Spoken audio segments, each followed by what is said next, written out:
Time is 9 o'clock. Meeting will come to order. Please stand for the Pledge of Allegiance.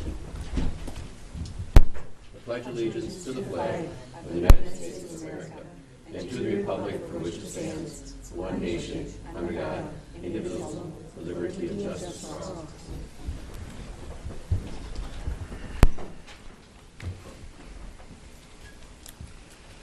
Okay, is there a motion to approve the agenda?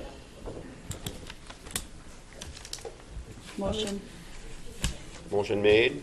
Commissioner Storley. I'll second it. Second. Any?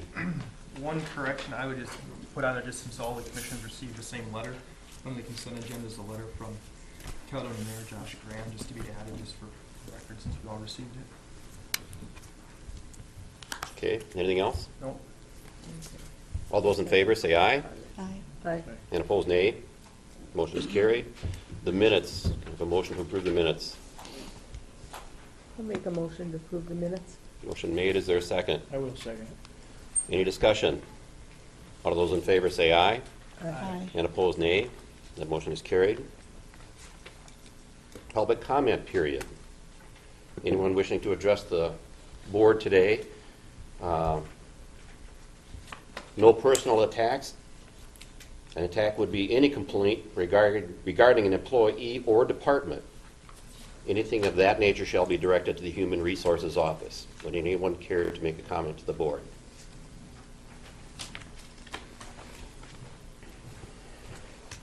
Good morning, Commissioners. Yvonne Krogstad, Caledonia Township.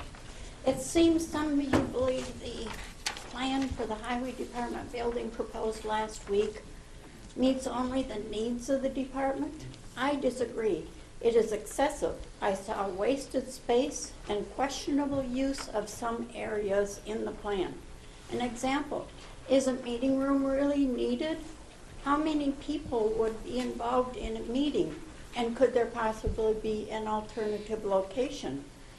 During the presentation, the highway engineer even mentioned you may not approve the size of the bays or office space, for instance. By that comment alone, we know the plan is excessive. You need to show the taxpayers that you're looking out for us by insisting an alternative plan be developed.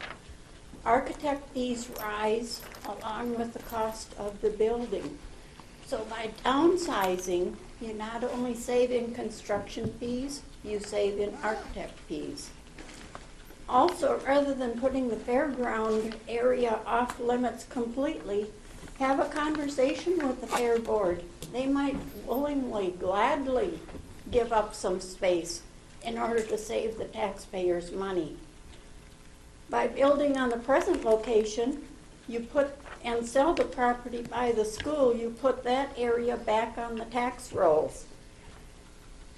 That would mean additional money there. It would also mean trucks and plows could continue to go out of town in different directions rather than all accessing Highway 76, which is a busy highway. So just because the county has the money, you need to remember where it came from.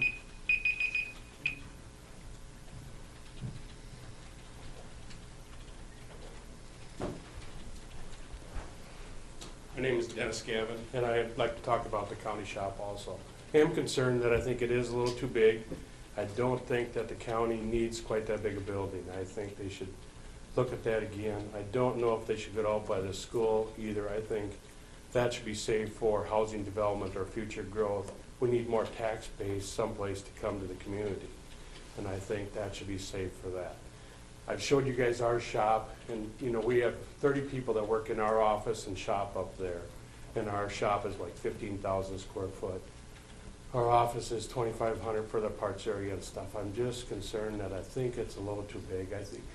I do think you need a shop, no doubt. There's definitely need something done, but I think it's just overkill. I don't think you're going to have any more roads to plow. I don't think you're going to grow that way. Us, we try to grow. We want more trucks.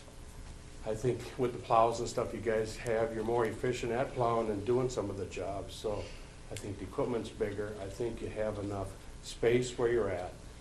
I'd like you to look at that or reconsider that before you do that. But I do agree you need a shop. No doubt you need something different. Thank you. Thanks, Dennis.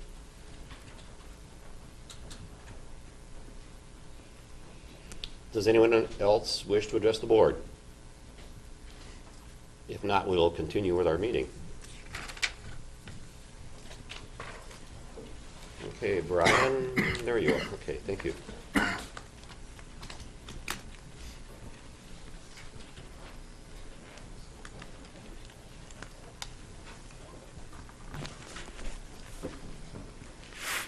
Morning, Commissioners. A couple things on the agenda today. First item is to award project SAP 28-603-025. This is for paving on two different projects. The one will be the second lift of asphalt on County Road 5 here in Caledonia.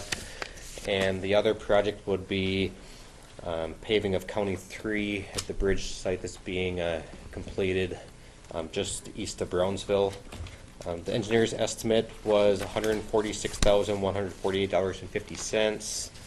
We had one bidder, Matthew Construction. The bid came in at $141,072.68. So the bid came in slightly under the estimate. So I would recommend approving the pavement contract to Matthew Construction. Any questions? Is there a motion to approve? I'll make a motion to approve the paving bid. Motion made. Is there a second? I'll second it. And seconded. Any discussion? All of those in favor say aye. Aye. And opposed, nay. That motion is carried. Brian, real quick, speaking of paving, County 4, is that, they pulled off that early last year, right? County 4 is, Because when there's something about with the Rusher There- project and they pulled out or they well, did there's a little bit of something- shouldering, and then there's the tie-in, the approaches out there that's not done yet. Okay, So the actual main line's the main line's done. done. Yeah, so we are gonna seal coat it before we pave it, Sure. or before we stripe it, so it'll be done in the next, hopefully next month. Sure. As the weather doesn't improve. Depending on the weather and scheduling, yep. The second item I have on the agenda is transferring of FAA entitlement funds. The city of Moorhead has approached myself asking if Houston County would be willing to transfer FAA entitlement funds from Houston County to the city of Moorhead, and in exchange we can get the funding back if we choose back in 2017. I got a phone call this morning asking for that number to be bumped up from 150,000 to 300,000. So 2 years worth of entitlement funds. We get these entitlement funds, and essentially after 4 years they expire, and then they go back to the feds, and then they can dictate where they want to send them, whether it's someone else in Minnesota or to another state.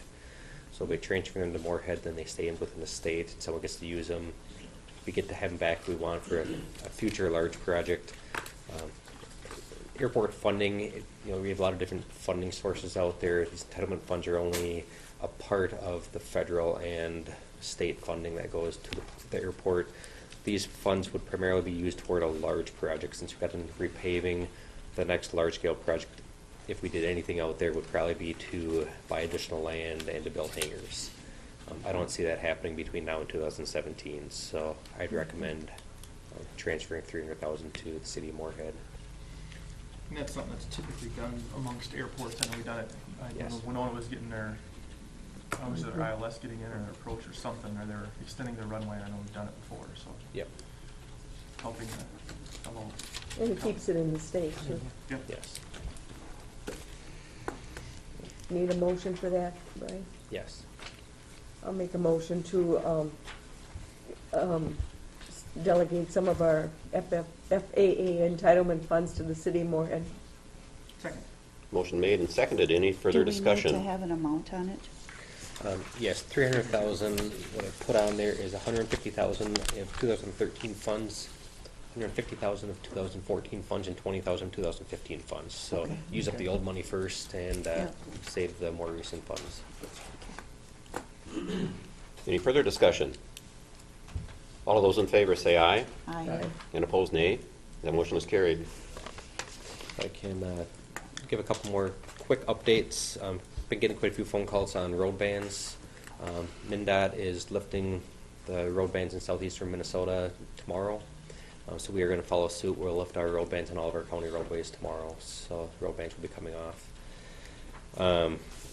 County 3, that bridge site just east of Brownsville, that roadway's been under reconstruction with a bypass since last fall. The project's going to be opened up this week to traffic going through the job sites. We start tearing the bypass out, so traffic will be on the main line, but it won't be paved. It'll be left gravel until Matt can get in for this paving later on this summer. And then the third project I wanted to update on is County 13, which is Oak Ridge Hill, just west of Houston. That project, we anticipate shutting down that roadway next week to start working on the hill section. So the detour signage will go up probably early to middle of next week. Get some chloride down a Mooley Cooler roadway along with in front of one resident on Chisholm Road, and we'll be ready. They're already talked to the township, so they're aware of the status. What about County 8? I'm getting some calls on that. County 8. Concrete one? Currently, the schedule is to start paving in start reshaping the roadway in late June and pave in early July.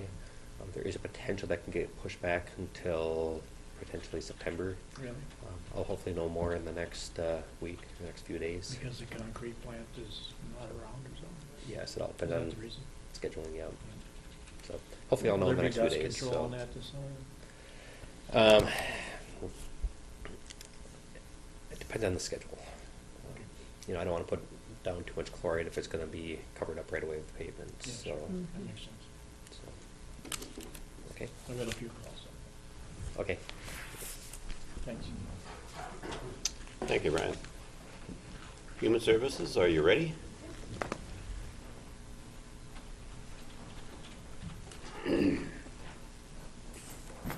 Morning. Good morning.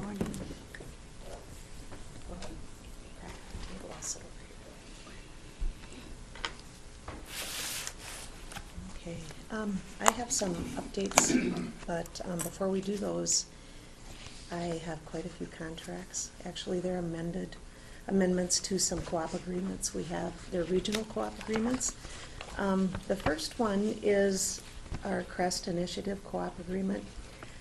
What CREST is it's adult mental health, and it's a regional agreement, so it is between 10 different counties.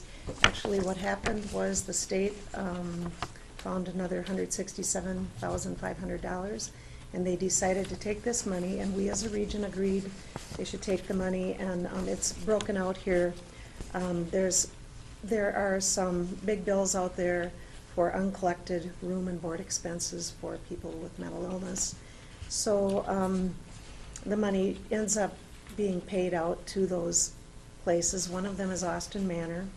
The other one is Hiawatha Hall, Safe Harbor, and Zumbro Valley Mental Health Center. And actually, there's just a spot for the county board. So I would assume I need a motion, and you need to second the motion, and then Steve would sign it. So I guess I'm asking for a motion. Motion to sign the agreement. I shouldn't have? No, I said motion to assign, Oh. Okay. Can't to hear. sign the agreement. Sorry about that. Okay, motion is made. Is there a second? I'll second it. Okay. And seconded. Any further discussion? All those in favor say aye, Aye. and opposed nay. The motion does carry. Okay. I'll bring the stack up to you, okay? Yeah. All right, the next one is an addendum to the Adult and Children's Mobile Crisis Grant Cooperative Agreement. And basically, this was supposed to have been up and running by June 30th of last year. Well, we all know that did not happen, and of course, they hired a new coordinator, which happens to be Tim, our social work supervisor.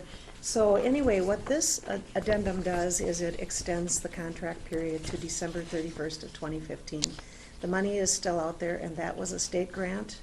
And again, this is a regional type of a operation, and it really will benefit the people in Houston County as well as everybody in that ends up being a 12-county region. So we have 2 counties from Region 9 who will come over and be with Region 10 on this one.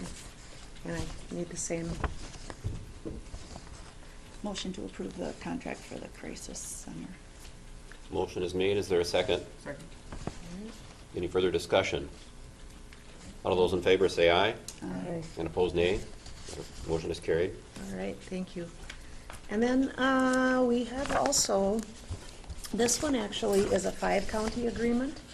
This one is our Regional Administrative Agency co-op agreement for our fraud prevention and investigation program. And 2 years ago, we redid our, the way we did fraud.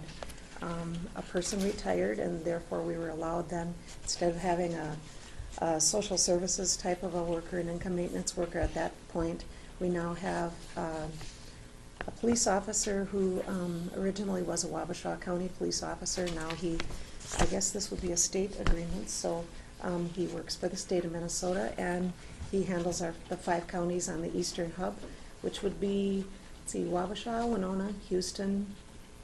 It's good, Hugh and Fillmore, right? Those are the 5. Okay, so anyway, what this contract does is it's purely grant money that comes from the state. It doesn't cost our county, personally our county, anything. Of course, we're all taxpayers, but this actually extends the agreement from July 1st of 2015 to June 30th of 2017. And again, it's a regional contract, so we have to have our county approve and say, yes, we're willing to take that money and have this fraud investigator help us out. And I can tell you, I've got a few statistics here. This has really been a huge change. What I look at is back in 2012, the cost-benefit ratio we had was $1.87, which wasn't very good for the amount of money spent investigating fraud versus the amount of payback. Our cost-benefit ratio now, as in the end of 2014, is $7.02, so that's huge. The state minimum required was $3, and we were not meeting the state minimum. So anyway, it's been a huge change, a really positive change. And actually, our fraud investigator is going to come down in June and talk with our Human Services Department as a whole at our all staff. So if anybody wants to come listen to him, That might be interesting. he is really interesting. He's actually really entertaining too, but he can do a lot of things that you know, a worker can't do because he is police and he knows and has a deeper understanding of investigations. So it's really good, really nice. We Do you appreciate want him. to follow up with the date for that? I for us will, if we yeah. want to? Yeah. Yeah, and I'm not sure exactly, but I'll be glad to do that. And then, actually, with the fraud contract, then I do need a motion and a second and an approval. So, Motion to approve the fraud contract. Motion's made. Is there a second? I'll second it. And seconded. Any further discussion? All those in favor say aye. Aye. And opposed, nay. The motion is carried. all right, thank you. And then I have one more. This is it, though. We're going through what we call reprocurement, and we did it a couple of years ago with another group of people. This is, reprocurement is actually where our county picks, well, we have our opinion, I guess. We don't get to pick. The state actually makes the final decision. But what we do is we recommend to the state the kind of health insurance we want, the particular companies we want to pick for people age 65 and older. So that's reprocurement for this. This actually involves all 87 counties, so all 87 counties have their view and they make their recommendations. Our county, considering what we have right now and how best to serve our clients based on what is available to them, we recommend Blue Plus and we recommend UCare for people age 65 and over. So I have a resolution. I don't know, how's that work with a resolution? Do I need a motion and a second and an approval? Mhm. Okay, so that's where we're at with this. Is there a motion? Any questions? I'll make a motion to go with the recommendation for UCare and Blue UCare and Plus. Blue Plus. Okay, motion is made I'll second it. and seconded. Any further discussion? I think the state makes the final decision anyway, so They might do. not. Yeah, and I know last time we did this, we recommended Blue Plus and UCare, and we ended up with UCare and Medica. And Did the hospitals in La Crosse go with Medica then? eventually they did. That ended up being quite the big, long process to have them all on board and to decide to have Medica as a provider. And that was really hard. That was really hard on clients. And and I think with a group of people age 65 and older, especially if somebody's really not healthy, I think it could be really a tough call for them to end up having to switch providers. So that's why we're recommending what we are. Any further discussion, questions? If not, all in favor say aye. Aye. Opposed, nay. That motion is carried. All right. Human Services updates, and where are we at then? We are going to have Case 8 interviews this week to fill the new slot with for the Social Services Case 8. That will happen. And then probably next week, I'm imagining we'll come to board with the choices. The other person will be the receptionist who works for income maintenance. And again, so there are 2 to hire, and that actually replaces a person. Other than that, the social work supervisor position, it was too bad kind of what happened there. We had a small pool of applicants, and then there were silly things in there, like people didn't sign their application. Well, you follow the protocol that's already in place. If somebody doesn't sign their application, we can't consider them. They can be wonderfully qualified, but we had a group of 4 people who went through and scored the applicants we had. And so anyway, the ad was supposed to be in the paper this last weekend. I didn't get the paper this last weekend, but I'm assuming it was there. And we will advertise again and see what we get. That's what we can do. And then there is also a social worker position open for children's mental health. That closed last Friday, and I believe the test was on the 17th. So I'm imagining the test results will be in this week, and we will then look at that pool of applicants. So we're doing pretty good on that. How many applicants did you get? I don't know about the social worker. I haven't asked, because it kind of is like, it might, I have a feeling it's a better pool than what we had for the supervisor, because it usually is, but you want to make sure they qualify through the merit system before you even get your hopes up, kind of thing, because they have to do both things, apply here and apply through merit. Then as far as program updates, I really mostly want to talk about North Star Care for Children, and that's our child protection group. They've revamped that entire program. We've had a lot of programs revamped this year. They have a thing they call a MAPSI assessment, which is new and different, and actually, of course, more paperwork and harder, a little more to go through. The good, exciting thing about our child protection group, and actually it has to do with the state legislature, is their funding. They've been underfunded for years, and between all the Star Tribune articles and the bad press the state of Minnesota has had on child protection, right now the state legislature, and it's looking very strong actually, and it keeps looking more and more positive as we go through, and now hopefully in May we find out for sure. But right now the state of Minnesota wants to designate at least $75,000 per county, and that includes the smallest counties. I'm sure bigger counties will get more money, but they're looking at that as the FTE equivalent of 1 additional employee for child protection. And then in addition to that, of course, there are strings attached to that, and there's a breakdown. They're basing it on open child protection reports, and the other one is based on reports that are screened in versus not screened in, and then 50% is based on child population. But like I said, the minimum will be we get a $75,000 increase in our funding, but they are tying the string on that it has to be for staffing. They are also going to give at a minimum $30,000 per county, and I'm sure the bigger counties will get more, but we would get $30,000 to bring up our baseline to help make us programmatically more efficient, to just make sure they're following rules, because there are a lot of rules with child protection. There are with everything, though, we do here. But anyway, that's really good and positive. So I'm looking forward to that. The other one I do want to talk about a little bit is Min Choices. And Min Choices for Disability Services. There's MinSure with the income maintenance workers, but Min Choices is also a new program. And the disability services workers have really gone through a change. At the time it was talked about and started, we were really cautious because the state was promising a lot more revenue. Didn't mean we were going to get it. We wanted to wait and see. Now that and it was good we waited because it took them like a year longer to roll it out versus when they actually did roll it out. So now though I look at things and the disability services workers, there are 4 of them. What used to take them with a new client, they get a new client in, it used to take them, they had their time in the office, they had to prep for that, but they would have an interview with a client that would last, maybe a half an hour or 45 minutes.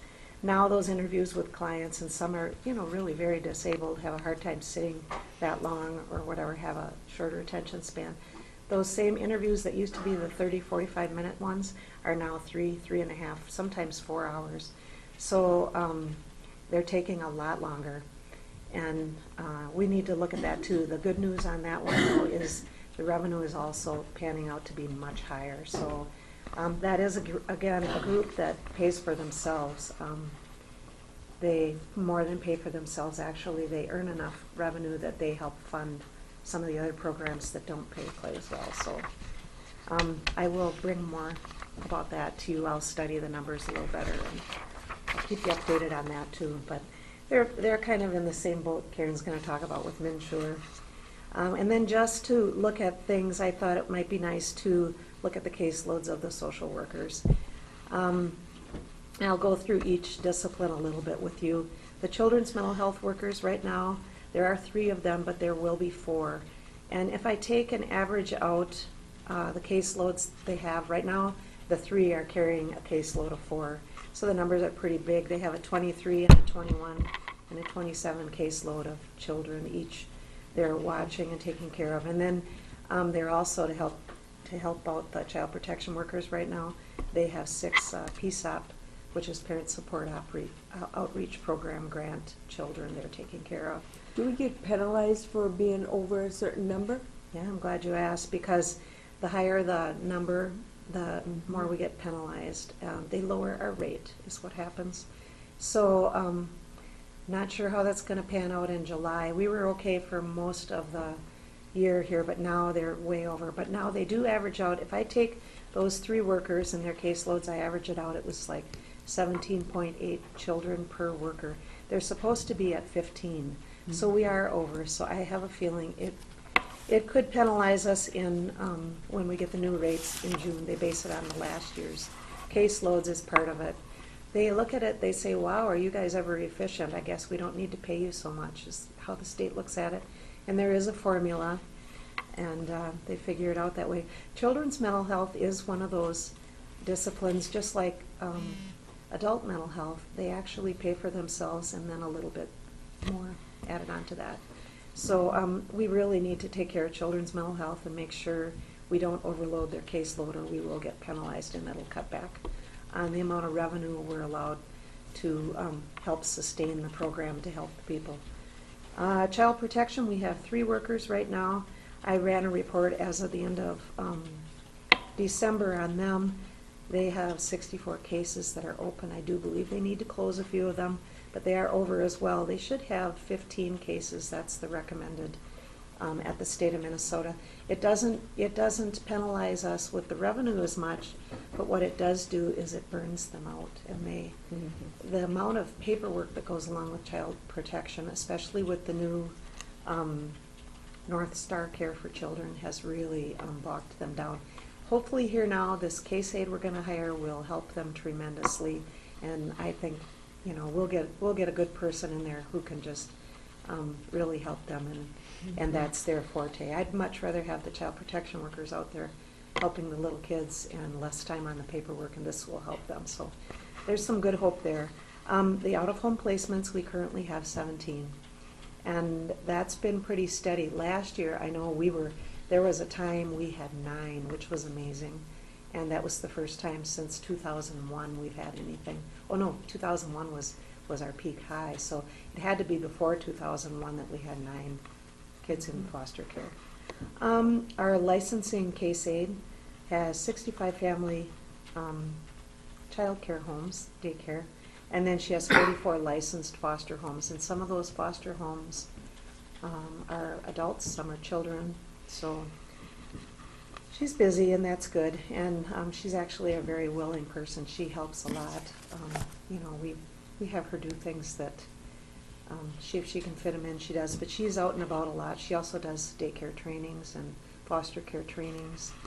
Adult mental health, we have 2 workers. They're at 32 and 28 right now. That averages out to 30, and that's supposed to be their max. So they're in good shape, but they're busy too. But they actually are they're at a reasonable caseload, so that's good.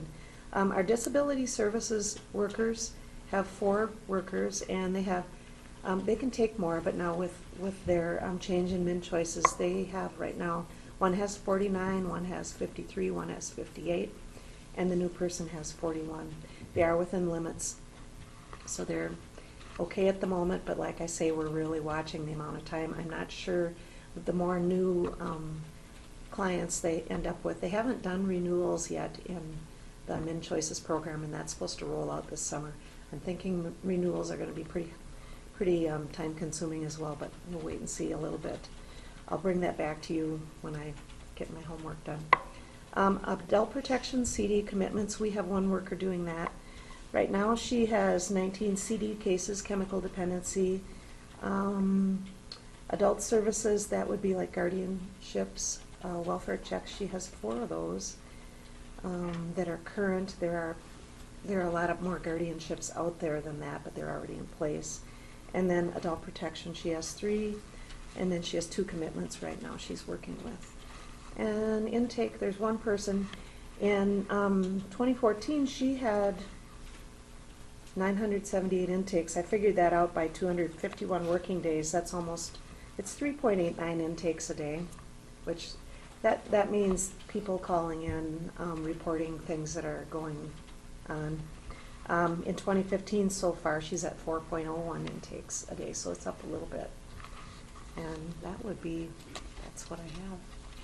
So, I'm done. Karen? Just wanted to update the board on the cold weather rule that goes into place in October and ends in April. So SEMCAC does still have some funding left. They're not sure that they'll be able to go through May 31st, but they do have funding. We still have funding for families in the county. Our singles, though, we get funding July 1st, and we only get about $4,000, so we go through that pretty quickly. So unfortunately, for single individuals, we are out of funding at this point in time. But that does, we get a spike in phone calls as people are starting to get disconnected this time of year. As Linda talked with MNsure, we are up to 719 cases. I just had to complete a survey for the state. There's some legislature that's out there looking at what counties have had to put into being able to support MNsure and do the work. And we did hire an extra worker 2 years ago, and then we just had to replace a worker with some moves, and that worker is spending 50% of her time in the MNsure system. So when we look at that and their wages, each year now we're almost up to $100,000 in wages just to work in the MNsure system alone. The other part that they looked at is when we look at our old legacy Maxis system compared to MNsure, what is the time, how much work is it creating? And we had to look at how long does it take to enter an application in each system, how long is it taking to process changes. And they wanted some detailed examples so that they can go before the legislature and kind of let them know what MNsure is doing. And the best example I've got right now is we had a case where there was household of 5, 1 person was covered. That person is moving out of county. And my worker to update income, an address change, and then to remove 4 household members, it was a 5-hour process. To remove a member, there's 24 different steps with multiple sub-steps within that. So it's very time consuming. When we look at Maxis, it probably would have taken 10, 15 minutes at the most to do that. So I tried to be very clear about that type of thing, because that's what we're really finding. Applications, if it's just a one-person application, they can get it done in 45 minutes. But if it's multiple household members, it can take an hour to an hour and a half. There's a lot of tracking with MNsure because the functionality isn't there. The interfaces don't always work, so they get opened in MNsure, but then it needs to cross over to MMIS, which is where all the billing information kind of goes out. That's where providers get the information if somebody's open, eligible, what type of plan they're on, that kind of thing. So we're having to track interfaces, sometimes for days, to make sure that they go through. There are a lot of changes, like we can't close cases. You know, like if one person moves out of the home, we can't close them off in the case at this point in time. So we're having to track changes for a really long time in there. So I did make sure that I got that off on Friday, and we'll just kind of see where that goes. The other thing with that is the system is very difficult sometimes to navigate, get into. People that have renewals, the state sends out passwords and user IDs so that people can go in and just renew online. That doesn't always happen as easily as we would think it should. But there is an opportunity, I believe it's Health Access out of Rochester. They would be willing to come down and provide navigator services. And they aren't like some of the others who would only get paid or reimbursed if somebody was successfully put onto the system. They had a grant, so their approach and their outlook is a little bit different, and they're willing to come down. They have everything they need. They just need access to a fax machine and a printer. But they can help some of these people that are having issues with logging in, applying online. They can make sure and kind of they follow that process from start to finish. So we are looking at having them, if we can find an interview space or a conference room, they'd be able to come in, even work with the libraries. So I think that would be a really good benefit. They did also apply for a $500,000 grant, because right now they only go through June. So hopefully they can get this grant and expand the navigator system that they have, and then we'd be able to have something more on, long-term and ongoing for people to get help, which would in turn help my workers to be able to focus on the work they need to do. Because right now, Maria Stemper and Jacqueline are really troubleshooting, helping push people through kind of doing the work as navigators as well as the other work that they're doing, just because that's what we have for resources. So hopefully we'll get that taken care of. Other big thing, we are currently, we had our SNAP management evaluation the end of last month. It went very well. They're always looking, and the reviewer even said she thinks she pulled every difficult, complicated case we had. It even took her 2 hours to review a case. So we have those results, and we're working on making corrections. I'll get that final report, and once we get that, I will make sure I share that with you. But we're working through that, and it really truly is a learning tool. We all try to do the best with our cases, and sometimes when you look back, you're like, wow, how did I come up with that? So it's just a really good time to hone in our own practices when we do well, where we need to improve. So we're working on that, and that's due tomorrow, so we've got that. The other really good thing that we have, as you know, the state of Minnesota set up a performance review area, and there are 6 performance thresholds that the state is looking at tracking. And we've just started to get, I reported on child support, I believe, last month, and we did get on the financial assistance. The one we are looking at is they want to look that people are economically secure. And there's 2 areas that they're looking at. The first is that we process our SNAP applications, the expedited ones, within 1 business day. We are currently at 71.7%. The threshold is 55%. And so we are meeting that performance measure, and we're number 4 within the region as far as that goes. This is a little misleading because the federal and the state guidelines are 5 and 7 days.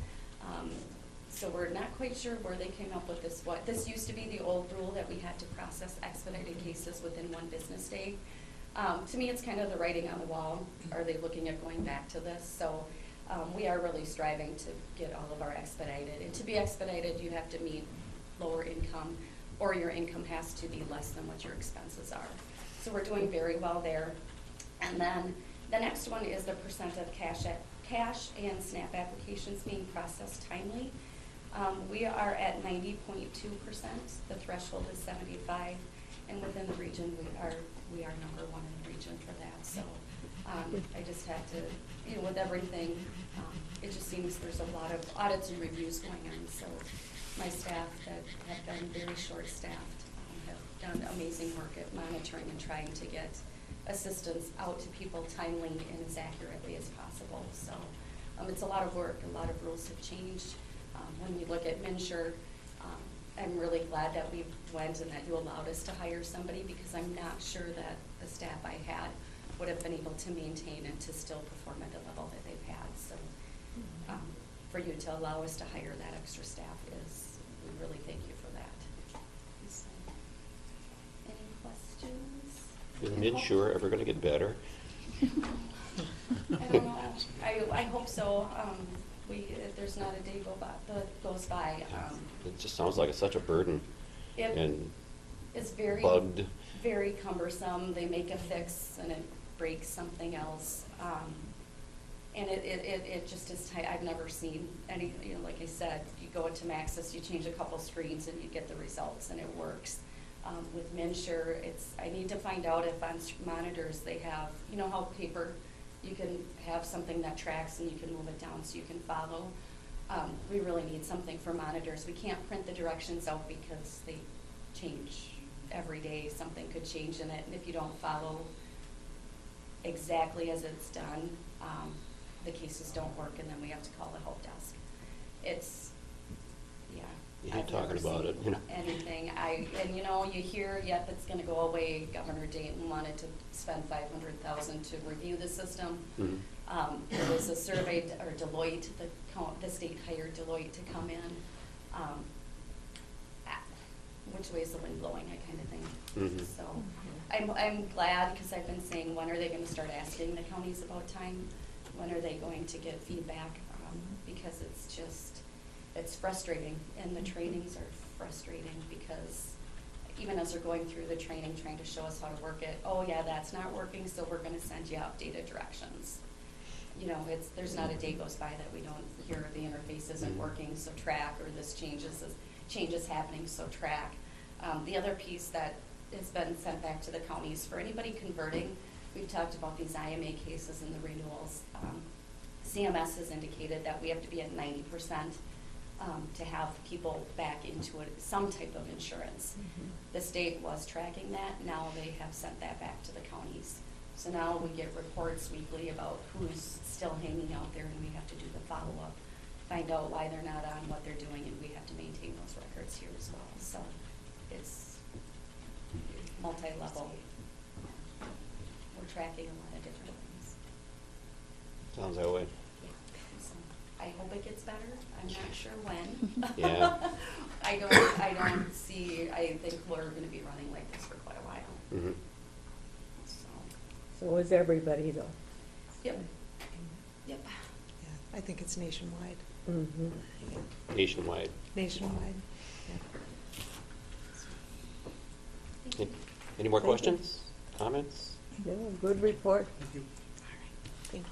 Thank you. I'll bring you the paperwork Okay. here.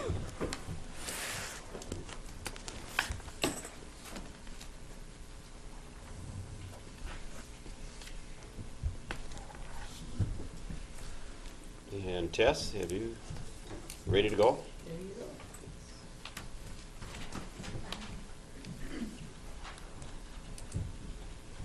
Morning. Good morning, Commissioners. Morning. Excuse me. Mark here? There you go. Good morning. Yeah, we have some very pleasant news to bring forward. We are, Sheriff, I'm sorry.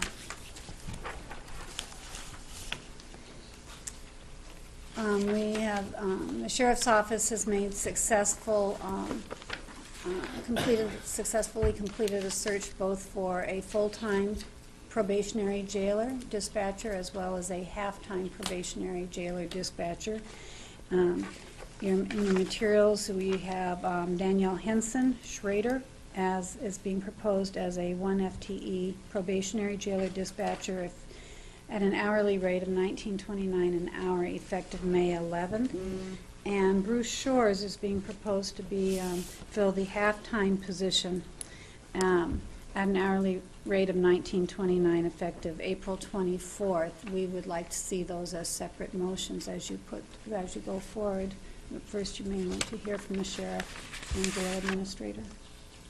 I just wanted to say that we conducted background investigations on both of them. And we're satisfied with the outcome of the background. Do you have any comments, Mark? Nope, I guess it was, we've been interviewing, a while back, we did the initial interview, and we did the secondary interview. And we're pleased with what the outcome is. We continue to get competitive pools of applicants. In fact, it seems as though the pools get more and more competitive as far as education and experience as the background that these folks bring to the table.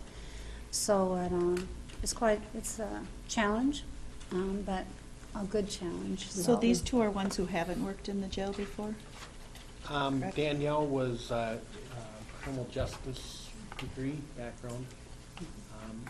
She has not worked in the jail, but got pretty good knowledge of the jail. And then Bruce has had a wide variety of education, law enforcement, some correctional experience, radio communications.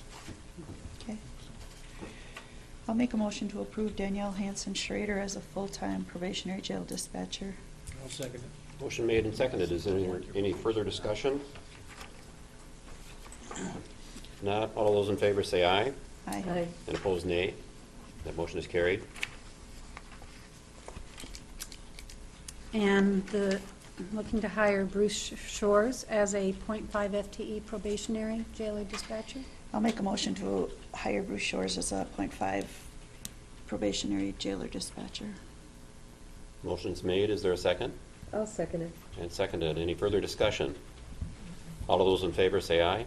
Aye. And opposed, nay. The motion is carried. Thank you, and I believe with that, we now have a full complement of staff at this time. Sounds good. Thank you. Thank you. Commissioners, could I just get one additional item in here? As far as the purchasing of the K-9 vehicle, I did get a quote back from Nelson Auto. They're willing to give us $5,000 on trade-in value for the current K-9 vehicle.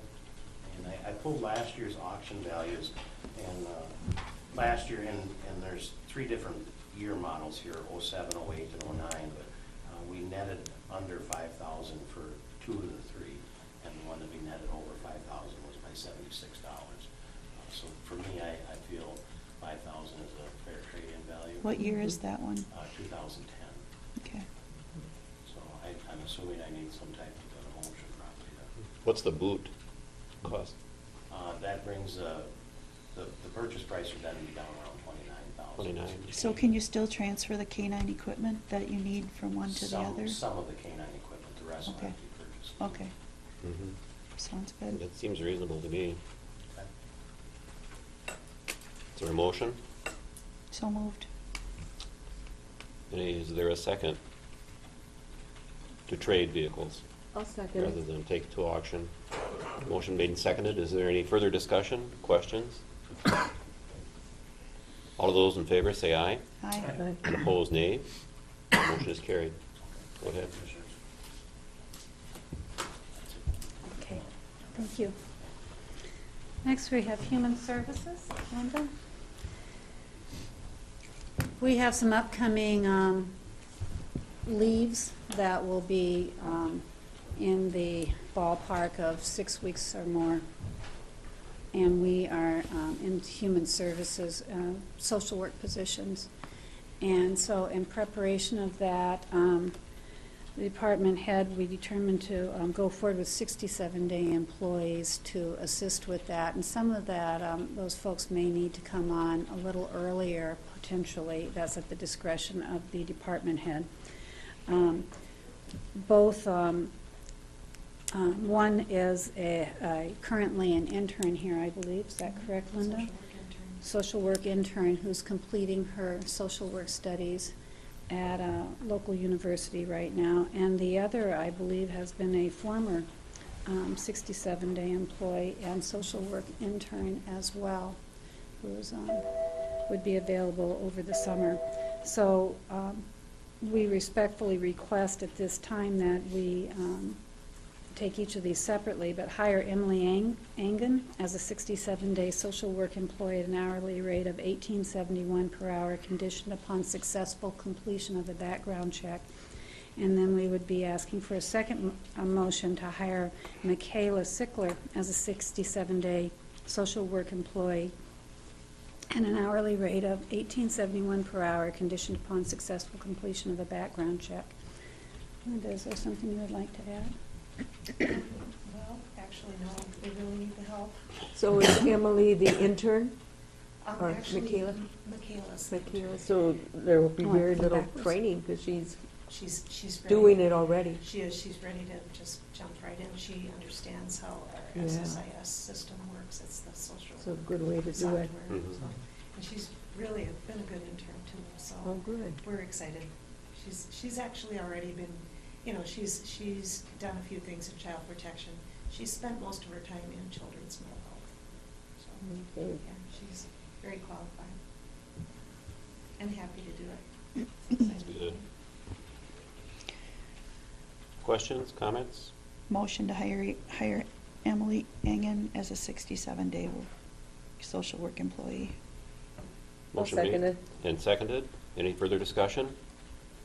All of those in favor say aye. Aye. And opposed, nay. That is carried. And the second one? I'll make a motion to hire Michaela as a 67-day social work. I'll second. Motion made and seconded. Is there further discussion? All those in favor say aye. Aye. And opposed, nay. That is carried. What else you got? We need to take care of Eric Seaver as a 67-day employee in partnership with Hiawatha Valley Mental Health, where we need to have, I sent you an email, isn't it? Mm. Yeah, well, actually, I sent it last night, but, yeah, should I just talk about it? Please, go ahead. 'Cause I I'm know- familiar with it. I know you know, Mm. yeah, because we talked about it last week. Well, what's going on is, we have clinical supervision, it's called, for our children's mental health and adult mental health social workers. Clinical supervision needs to be, it's a state mandate, it has to be done. Mhm. I believe right now the rate is 1 hour a month. However, each social worker is required to have 38 hours in per year. Currently, we have Hiawatha Valley Mental Health with their person do this, the qualifications for the person who does the clinical supervision. They have to be an LICSW. You can't have that unless you have a master's in social work. And then there's hours to qualify that person to have that level of expertise. Anyway, they come, they look through our files, they help our social workers with their case management, suggesting alternative ways of handling people and how to, help the clients. Anyway, so we always traditionally had Hiawatha Valley do all of this, and the person we want to hire actually is a former Hiawatha Valley mental health employee. His name's Eric Seaver. We will continue to work with Hiawatha Valley, and their person who does the clinical supervision will do this as well. The reason we would want to do this, first of all, there is a cost savings. We currently pay Hiawatha Valley Mental Health $125 an hour. This person, because Eric is a private individual, he is willing to do this for $75 an hour. He's excellent at what he does. He's just a different viewpoint than our person from Hiawatha Valley. And we were not getting enough hours in. I don't believe I'd have to sit and do the math on it. But we need the other viewpoint as well. Everybody has their expertise. I know the person from Hiawatha Valley is absolutely amazing when it comes to sitting down with the case aide and saying, have you tried this with this person? Have you tried this? And Eric is really good that way too, but he also is very good at the record keeping side. So we just want the different viewpoint in there. they will co-manage, because they used to work together for years and years. It's really a really nice situation. We can save a little money on the supervision, plus we have 2 different points of view when we're getting our hours in. So, And have we before gone outside of, We you know, did. and just had a private individual do this job? We did. we did. We had, this is the second time for us doing this, having this arrangement. Part of the reason that we're looking at a 67-day employee is because for the lower level of hours involved here, it is impossible for that individual, I shouldn't say impossible, it's not feasible for the individual to enter into a professional technical consulting contract with us and supply us with the $3 million CGL coverage, et cetera. So we actually take the individual on as an employee, if you will, and they come under our policy. So I just want to make that very clear, because when you look at the amount that we're paying per hour, yes, it is a lot more than we normally pay for our 67-day employees. However, this is part of the justification behind it. We would be paying a lot more if we hired an individual consulting firm again and had all of their overhead and had all of their other costs that go into having private practice, if you will. He meets all the qualifications for licensure. He's obviously all of the experience that Linda just spoke to, and I think it's generally a win-win all the way around. So I'm not sure the effective, the effective date would depend upon, as it's a 67-day employee, the clock would start ticking when the department head initially assigns the work. So. Yeah, and we're thinking our goal would be to, I need to meet in May with the Hiawatha Valley Mental Health person and with Eric, and then the 2 and me, we will create a schedule. My goal would be to start by the 1st of June, so we've got a little time to plan. And, yeah. It also provides good continuity of coverage as well, having dual sources. I'm sold. Is there a We motion? talked about this in committee. I'll make a motion to work Eric in as a half-time with Hiawatha No, Mental Health. 67-day. 67 67-day, that's right. 67-day employee. Motion is made. Is there a second? Second. Is there further discussion? Question? All those in favor say aye. Aye. And opposed, nay. The motion is carried. Thank you. And is Rick here? I don't believe so. So the Environmental Services Department's requesting that we rehire Earl Klankowski as a 67-day employee. He is now available to come back, and they always seem to be short their drop site supervisors. And then we're an hourly pay of $13.08 per hour. I don't believe we have to make this condition upon background check. That's been previously done. And he has experience, obviously. Motion to rehire Earl Klankowski as a 67-day drop supervisor. Motion made. Is there a second? Second. And seconded. Further discussion? All those in favor say aye. Aye. And opposed, nay. That motion is carried. And just by way of a brief update on facilities, the MCIT building appraisal excuse me, consultant was here last week. A gentleman that was out of Pittsburgh, Pennsylvania. They hired a firm called Asset Works. And so he went through our facilities and buildings. He will be issuing a report to MCIT. And then once MCIT's had an opportunity to review it, I'm sure they'll forward it on to us as for insurance rates. So he did that. Also, by way of brief update, yesterday I received a phone call from Debbie Ray. I believe she's a community member, a member of Historical Society. And she and a woman by the name of Erin Dorbin, who is from the Preservation Alliance of Minnesota, were here visiting and wanted to access the historical jail to view that. And I talked with them for a bit, and they also, facilities took them through the structure. It's my understanding that the historical jail has now been placed on what the Preservation of Alliance of Minnesota program called Places of Interest. That's now been placed there in membership. And this organization, I understand, tries to pull together folks that have a similar interest, in particular historic structures and economic development in communities, and tries to see what, as far as resources are available for grants and assist in that process, and tries to put a team together. So I will be forwarding you information regarding the organization. In that vein, I also, on April 2nd, went to the Minnesota Historical Society up in the cities and met with their staff regarding next steps for a capital legacy grant application and what may need to be done with our structures report that we have for this building to bring it up to par for a capital grant.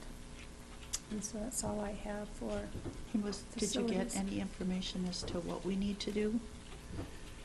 I mean, what's the next step for trying to get the grant for this building? We need to go through that structures report and bring it up to par, if you will, as far as materials analysis, what percent of the building is yet original versus what isn't, even right down to the mortar, if you will, that holds the block together. And do we do that on our own, or do we have to hire someone to do it? They have a person up there that they were to meet with, and we'll see just how far apart we are as to whether we need to hire an architectural firm with some expertise in historic structures or not. I had a long discussion with them. I met with them for about an hour and a half, which I thought was very generous of them, because they had they had an open house and a line of people that basically all had similar interest. And we talked about the roof. I got clarification that on this structure there had been some confusion, if you will, before, that the roof wouldn't qualify as a project for legacy grant funding. That clarification that yes, it would. Not just the fascia, the roof itself. So we talked about the stone steps primarily and the roof, and had limited discussion on other things. So we're focused more on the big ticket items in our discussion. And when would we know more? Well, we will look at the grant schedule as far as the schedule for the next round, and I would be working with the EDA representative on that. I understand that I think a team approach is going to be much better. This is a fairly large project. So one of the concerns things that concerns me, though, is that, and I did talk to them about this, is potentially funding available for the historic jail, being that both these buildings are tied on the same national register. They're registered together. And so we have to be cautious how we put our package together, because we don't want to compete with ourselves necessarily in how we stage that. So I really look forward to working with maybe a larger team or committee out of EDA or in this group, because it's going to take considerable analysis as to how we go forward and the best approach and strategy that brings the most revenue in, so that we could really get some things accomplished here. So this will be another round of this capital bond funding, I guess it is, like last year? Yeah, and it's not unusual. I understand that, especially for these larger grants, you get in the pipeline, and first year you probably don't rise to the top, but as you go forward through the process, you potentially go higher in priority. And the organization the committee up there gets more and more familiar with your project. But they were very open, very friendly. They're going to be, gave us some names of folks that may be able to help us more with our application process. Okay. But- And do we need to get a representative on board supporting this too? You know, like, should we be working already with Greg Greg Davis, Davis to get him to? Jeremy. I think we need to get our plan together, yeah, but it never hurts to invite our representative or a senator to the table. I do believe that might be best if we get at least a skeleton outline of where we're going and what we plan on doing. That makes sense. Before we Yeah. We must have approach quite our- a bit of information from last year yet, We do. from the last process we went through. But we need to expand on that quite a bit, right? Yeah, we got the $10,000 grant to get us going. We completed jumped through all the hoops for that and got all the Right. reports back and to them, and they approved our final report for that money. And that in of itself was not just a learning experience, but that was quite a little bit of a challenge in and of itself. Mhm. They're accountable for every dime, let's put it that way. Okay, thank you. Yeah, thanks. Thank you. Consent agenda. We have a motion to approve the consent agenda. I'll make a motion to approve the consent agenda. Motion is made. Is there a second? Second. Any discussion? All of those in favor say aye. Aye. And opposed, nay. The motion is carried. Unfinished business, Highway Department. Any discussion? What's the consensus of the board? I know there was talk whether there'd be a building trying to be built yet this year to be in for the No. winter, or next year's consensus, not this year, Well, correct? it won't, talking to Brian, it just can't happen this year, you know. So- You actual could possibly, building, right, the actual construction of the building. You could maybe get some site work done, the way it sounds, but So consensus of the board is it will not be 2015, correct? not building construction. I guess I'm not going to say for sure. I'm not. Well, we have It would to be nice to move it go along. Let's through put a it that way. permit process, and we have to go Mhm. through a bidding process and everything, so. Right.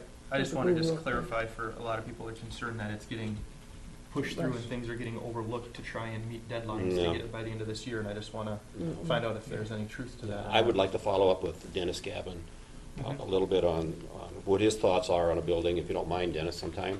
I'd like that, appreciate it. Any other discussion on that item? No, there's a couple other issues that have got to come up at some point. Just wondering, I suppose it'll kind of come with the timeline, you know, we're talking about, you know, which site, and obviously talk about, with,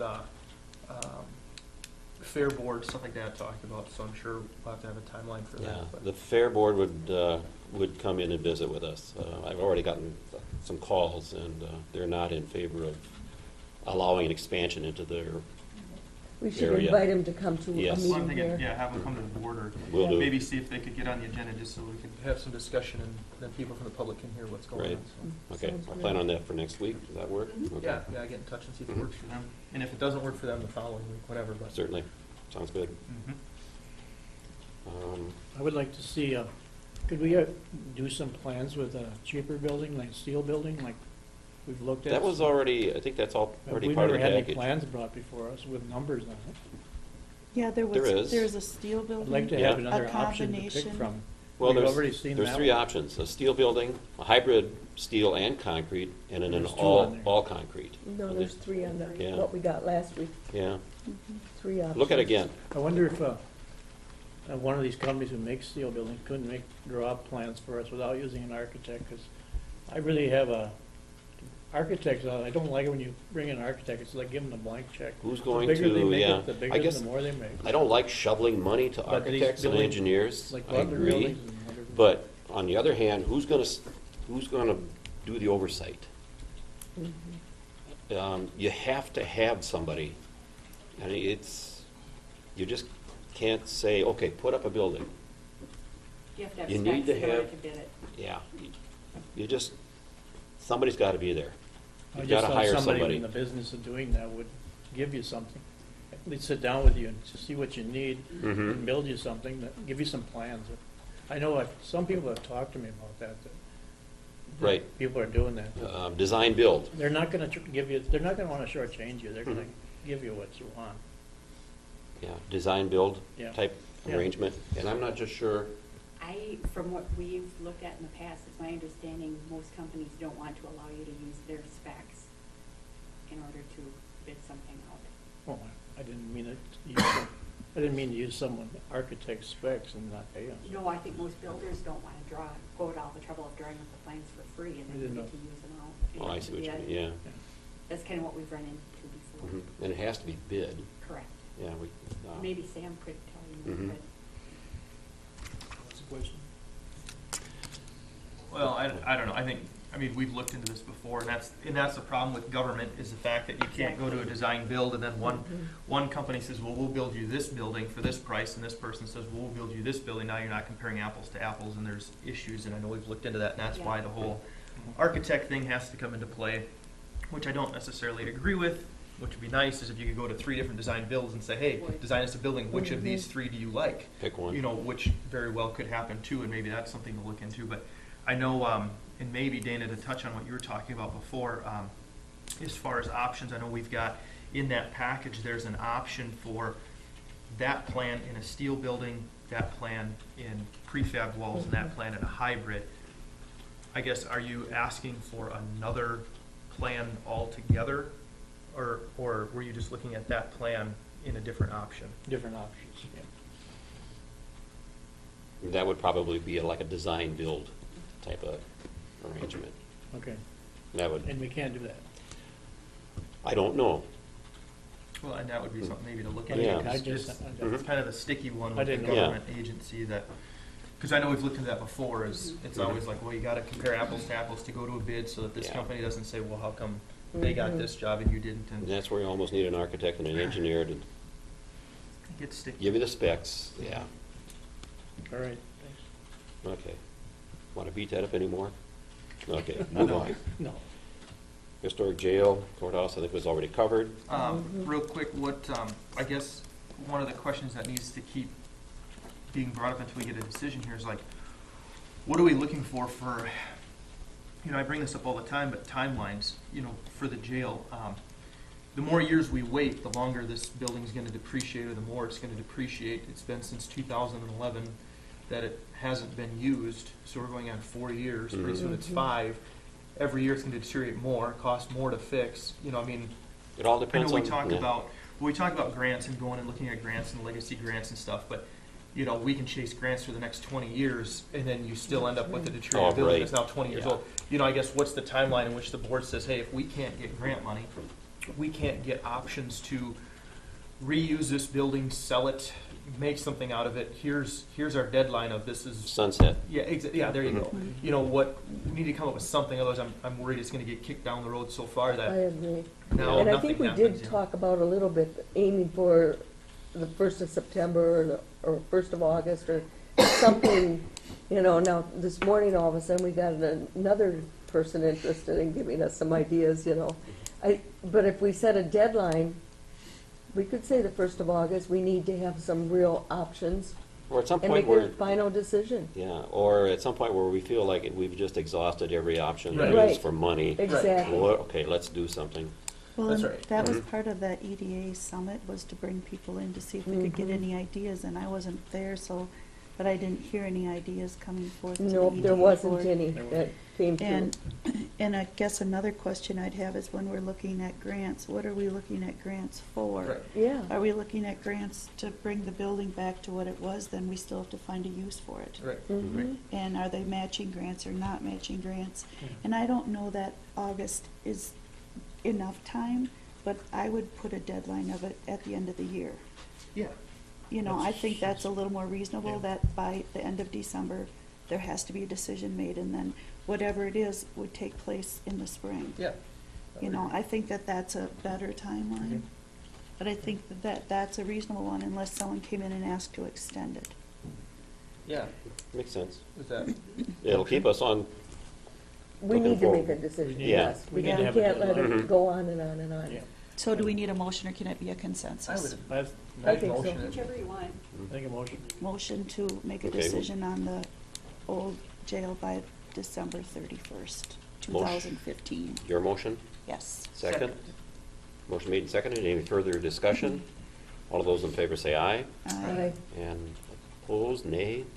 That motion is carried. Good plan. Commissioner reports. Judy, would you like to lead Sure. us? I just had one meeting last week. It was for solid waste in La Crosse. It was really interesting. You really learn a lot at that. I'm going to become a garbage person. Yeah. And a recycler even more and all of that stuff. But one of the newest topics that came up at this was mattress recycling and the number of mattresses that are taken to the landfills and stuff, and it's a lot. And on, let me see, which day is it now? At 12:30 today, they're going to be reviewing, or they're going to be recycling the 1,000 mattress by Seven Rivers Recycling as part of the Earth Day event.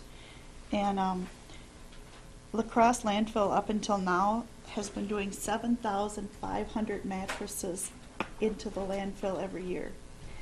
So if you can pull 7,500 mattresses that aren't going in the landfill out, and most of the things in the mattress can be recycled, and even though they don't want the mattresses to get wet, they can still recycle them when they're wet. So in Houston County, we're trying to come up with a program.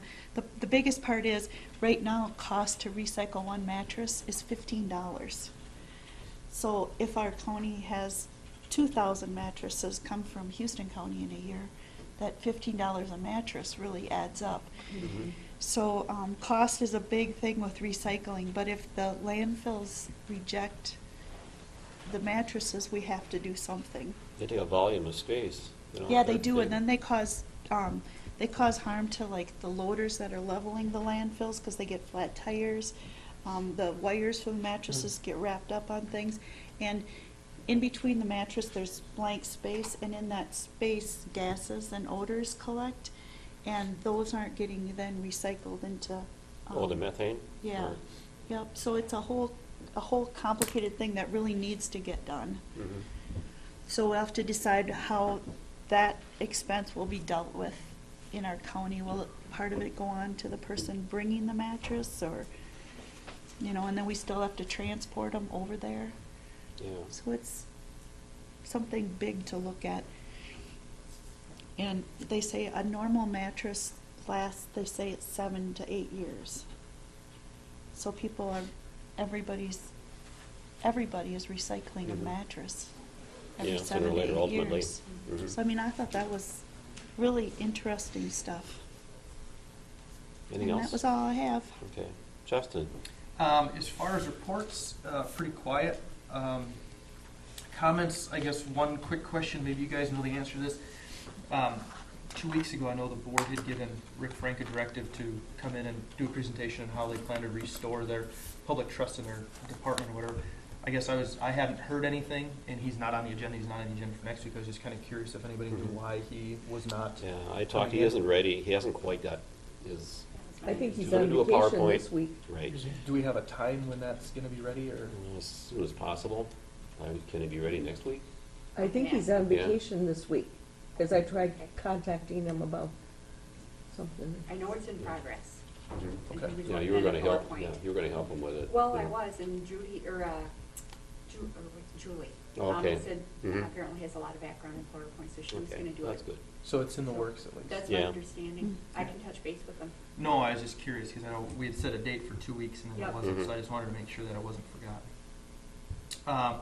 And then the second comment, obviously, we all got the letter from the Caledonia mayor as far as meeting times in the evening. I know we've talked about this many times, and a lot of the people in the public, whenever they talk to me, a lot of it is the fact that they wish the meetings were in the evening so more people could attend, since we kind of run the board like the post office. They're only Mhm. open when everybody's at work, so it gets kind of difficult to do that. I know promised them that I would bring it up for discussion again. You know, obviously, I'm in favor for having evening meetings, even if it wasn't every time, every other, or whatever, just to allow the people additional time to get to a meeting and witness firsthand their county's business. So, you know, with that being said, I guess I'd like to see that, you know, on a discussion item, or at least be able to discuss that a little bit further. I think that we do set up our schedule at our organizational meeting the 1st of January. And I have talked to AMC, and the counties across the whole state have their meetings 9 o'clock on Tuesday morning, basically. I did talk to the only one I know of, other than the metro area type idea, that Winona County has two of their 3 meetings a month. 2 of them are at 9 on Tuesday, and one is at 5:30.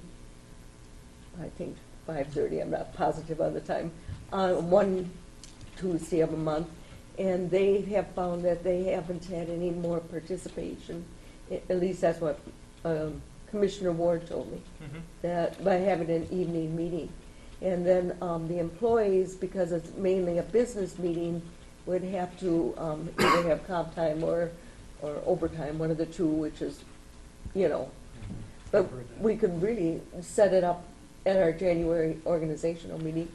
Yeah, well, and one of the other things is not necessarily even just the participation aspect, but it really restricts who can run for commissioner when it's only retired people or self-employed or farmers, or you're kind of limiting the pool of people. So, you know, there's more reasons than just. Well, I checked on that too, and all of our joint power meetings and all of our committee meetings, like workforce development, EMS, they're all during the day. Yep. There's none in the evenings.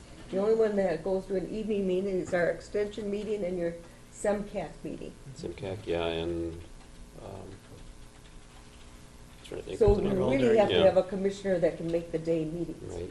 Yep. I was kind of checking into that too, because her comments. And many of our other meetings too are in the evenings. You know, Township Board, their evenings. So Yeah, township boards are evenings, school boards are Mhm. evenings. Yeah, there's quite a few. Yeah, you're right. So is that something that if you were talking about at the first of the year, we usually talk about that in meetings and That's when we stuff? set up our meeting schedule for the year. So then put that up for discussion at the first of the year to bring up and Yeah. just to talk more in depth. And I think that we do need to recognize so that we have videotaped them and they're on our website, Yep. just to make more of our presence known. Right. I mean, I think that's really important, and I think that you do need to remember the business is dealt with, our business runs during the day. And it's a hard fact, but Every county I've covered is during the day. You Yeah. haven't seen a night meeting. That's what And You that's guys why- are very transparent. That's what EMC Josh said. Grant is a great guy. He's an eager young kid, but he's a young kid. We're in both political roles. I don't know that I'd change just because we got a letter. Well, I'll tell you this, I'm not one to conform just to conform. I don't jump off the bridge because everybody else does. My big thing is, does it work better for the public to come? Does it allow more people to get involved? Yeah, it does at 6 o'clock. So the question is, why not? You know, yeah, business is done during the day, but it's also during the day that schools are in session. And yet we have school board meetings at night. I can So- tell you why not. I can tell you why not. Because most parents are going to be at their kids' and stuff. There's many other conflicts that happen. And you guys would be one of, I've covered 7 different county boards. Yep. None of them meet at night. Right. That's what None of them ever AMC have. told me So too. people could move from this county to Redwood County, Montevideo, Chippewa County, Yep. Granite Falls, Yellow Medicine, doesn't matter. Anywhere I've ever been. Yep. Like you said, other than the metro, exclusive Yep. of the metro, they're all during the day. Okay, why? Yeah. Minnesota, Exactly. How long has it been Because that we're way? actually running. That's right though, Dan, So and that's how what many I'm people- saying. How many people do you burden, Mhm. you know, that they can't come anyway because they're gonna either have to go to their kid's soccer game that night or they're gonna come to a county board meeting. They're gonna have to pick anyway. It's gonna be. That's right, but at least it gives them the option to do that. Right now, you don't have the option. So that's what I'm saying. The other thing is you don't have the option there's a lot of people that would like to run for county board, they don't have that option. There's a lot of reasons why, just because everybody else does it. We do that a lot too with hiring. Well, this county pays this amount, this county pays this amount. Well, our county's a little bit different than everybody else as a financial deal, but yet we're always comparing to other counties. Why do we not worry about our own county and what works best for our own county? That's the question. We're always so eager to follow what everybody else does instead of blazing the trail on your own and making your own decisions. The question is why? I don't know. You know, and that's hard. AMC told me that the counties have their meetings during the day because it is a business meeting to run the 19 departments or however many departments in the county. Mhm. And that's why they said the 87 counties do have Yeah. day You know, meetings. another thing to keep in mind, not everybody works 9 to 5. Nowadays, it's 24/7. Mhm. Hospitals, nurses, I Yeah, mean, you can have people working factories, nights, people too. work all Mhm, hours. yeah. Yep, but the majority of people usually work during the day shift. But the big question is, why not? You know, and that's the thing, and nobody's ever given me a good enough reason why not. It's, well, everybody else does it, or, well, the Well, business it's is during the because- day. Well, business is during day for schools or for Let's other move businesses. along. Yeah. There's nothing we can do about it at this Well, point it's in time. healthy We can think discussion. about it, It's healthy exactly. discussion. And we Well, I have. did check into it, Yeah, that's why I called and up. we to can look at AMC. it again in January when we reschedule, set our schedules. Thank you. Justin, anything else? Let's see. As far as that, no, I think we covered the highway stuff. We're gonna talk about the jail. Rick's coming in, and the board meeting. No, I believe that's everything. Okay, Teresa. I had, got invited to talk at the Brownsville Township meeting last Tuesday, and I also went to the La Crescent Historical Society meeting too bad they wouldn't be interested in the jail, but they weren't, last Saturday, so. Okay, anything else? Mm-mm. Dana? No, not much last week, other than normal phone calls and emails we Yes. all get. Mm-hmm, okay. Mhm. That's And fine. myself the same way, no outside meetings of any kind. Okay, discussion items. Has everyone seen the claims, human services, and license center disbursements? I believe everything's initialed off. Can I get a motion to approve? I make a motion to approve claims, the human service and license and distribution, Motion made, is there a second? disbursement. I'll second it. And seconded, any further discussion? All of those in favor say aye, Aye. and opposed nay. The motion is carried. And I think you've all seen the letter of appreciation. It's been signed. Snow Gophers, I'll make a think, was that? motion Yep. Yeah, okay. to approve the snowmobile club. Grooming application, is there a second? I'll second it. Any further discussion? All of those in favor say aye, Aye. and opposed nay. Okay, that is approved. Is there any further business to come before this meeting? If not, can I have a motion to adjourn? So moved. Motion made to adjourn, is there a second? Second. And seconded, any discussion? All of those in favor say aye, Aye. and opposed nay. The motion is carried, we are adjourned.